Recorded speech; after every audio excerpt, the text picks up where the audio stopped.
Assalamualaikum warahmatullahi wabarakatuh. Perkenalkan, nama saya Muhammad Afiq Hidayat dari Prodi Pendidikan Agama Islam semester 5.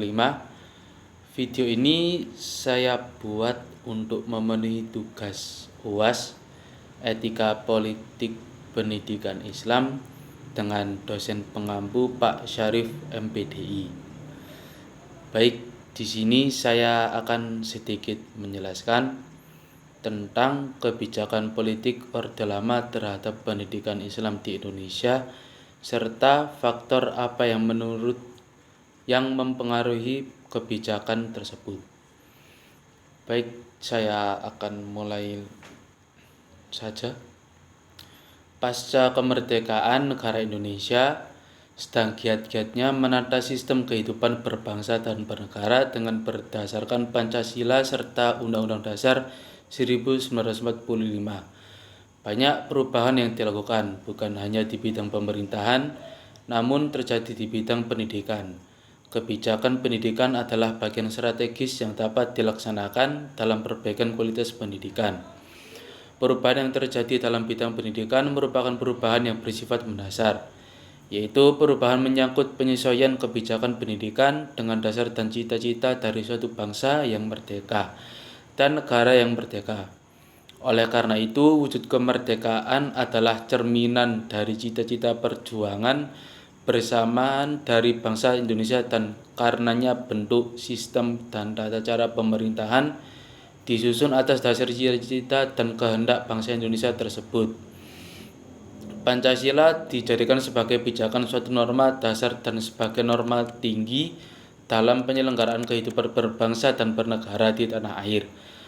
Begitupun juga di bidang pendidikan, Pancasila menjadi landasan dalam pelaksanaan pendidikan pada masa Orde Lama. Pancasila adalah identitas dan karakteristik bangsa atau kepribadian nasional yang perwujudannya secara melembaga. Sebagai sistem, Pancasila menjiwai siap kepribadian bangsa, pandangan hidup atau keyakinan bangsa, sistem kenegaraan, dan masyarakat Indonesia. Seiring dengan perihal tersebut, Soekarno juga mengajukan suatu konsep yang disebut demokrasi terpimpin, yang kemudian berganti nama menjadi Manifesto Politik atau Manipol. Berdasarkan penetapan Presiden nomor 1 tahun 1960-an dan TAP MPRS nomor 1 tahun 1960, Manipol ditetapkan sebagai garis-garis besar haluan negara dengan menambahkan Ustek. Sehingga mau tidak mau pada masa itu harus diselenggarakan pendidikan yang manipolis. Manusia sosialis Indonesia adalah cita-cita utama setiap usaha pendidikan Indonesia. Berpacu pada Manipol Ustek terbentuk suatu kebijakan melalui instruksi nomor 1 tahun 59 yang berbunyi instruksi tersebut dikenal dengan Pancawardhana dan Sabta Usaha. Adapun isi dari Pancawardhana yang berarti 5 prinsip perkembangan, yaitu perkembangan cinta terhadap bangsa dan tanah air, terhadap moral nasional, internasional, dan terhadap keagamaan. Perkembangan terhadap inteligensi, perkembangan pada emosional, artistik atau rasa keharusan dan estetika lahir batin.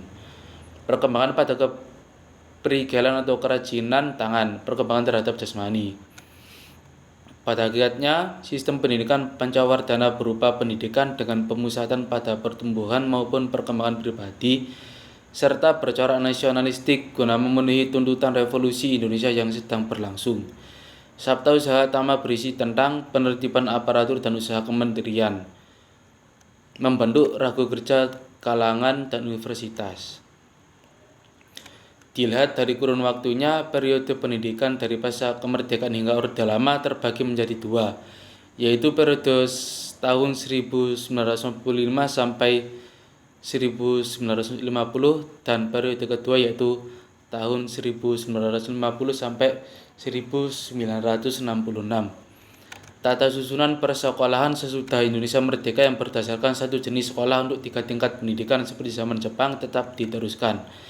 Sedangkan rencana pembelajaran pada umumnya sama dan bahasa Indonesia ditetapkan sebagai bahasa pengantar untuk sekolah. Buku-buku pelajaran yang digunakan adalah buku-buku hasil terjemahan dari bahasa Belanda ke dalam bahasa Indonesia yang sudah dirintis sejak zaman Jepang dahulu. Yang kedua yakni pendidikan guru. Periode ini juga diketahui sudah terbentuk 3 jenis pendidikan untuk guru, yaitu SGB atau Sekolah Guru B.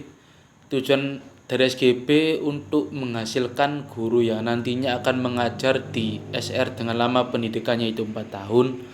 Murid yang dapat diterima ialah seorang tamatan dari SR yang dinyatakan lulus ujian sekolah lanjutan. Pendidikan umum. Pendidikan umum ada di tahun 1945 sampai dengan tahun 1950.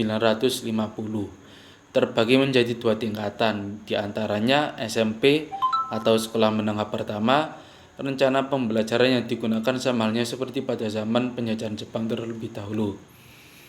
Yang ketiga, ini pendidikan kejuruan. Adanya pendidikan kejuruan pada masa ini difokuskan pada pendidikan kewanitaan serta pendidikan ekonomi. Berikut ini adalah sekolah kejuruan yang ada pada tahun 1945 sampai 1950. Pendidikan sesudah kemerdekaan, pemerintah membuka sekolah kepandaian putir atau SKP, dan pada tahun 47 sekolah guru kepandaian putir atau SKGP yang lama pelajarannya 4 tahun setelah SMP atau SKP. Selanjutnya, pendidikan tinggi, yaitu ruang untuk masyarakat dalam melanjutkan pendidikan ke jenjang yang lebih tinggi semakin dapat dicapai. Namun kenyataannya pelaksanaan perkuliahan masih dilakukan di sela-sela waktu perjuangan dalam mempertahankan kedaulatan negara.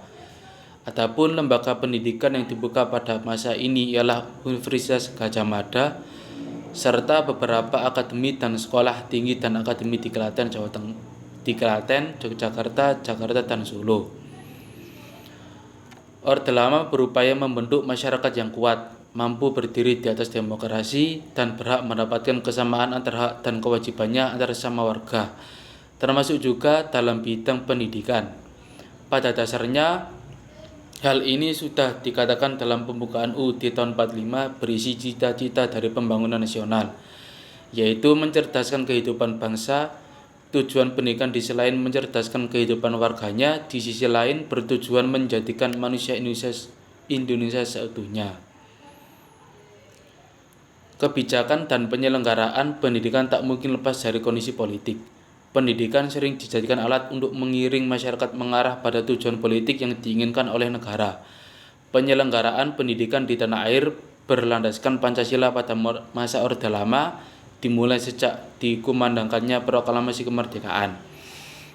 Indonesia pada masa Orde Lama merupakan negara yang syarat akan cita-cita sosialisme, sehingga kebijakan pendidikan pada masa Orde Lama juga harus selaras, yaitu pendidikan sosialisme.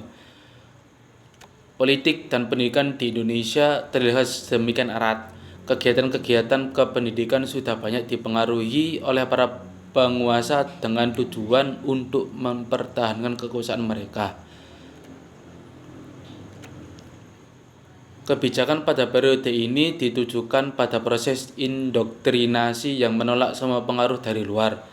Bahan-bahan yang diberikan bukan hanya Pancasila dan UUD, tetapi juga diisi dengan pandangan politik penguasa waktu itu. Secara mencatat bahwa apa yang telah dilakukan oleh rezim Orde Lama dipandang sebagai suatu upaya indoktrinasi.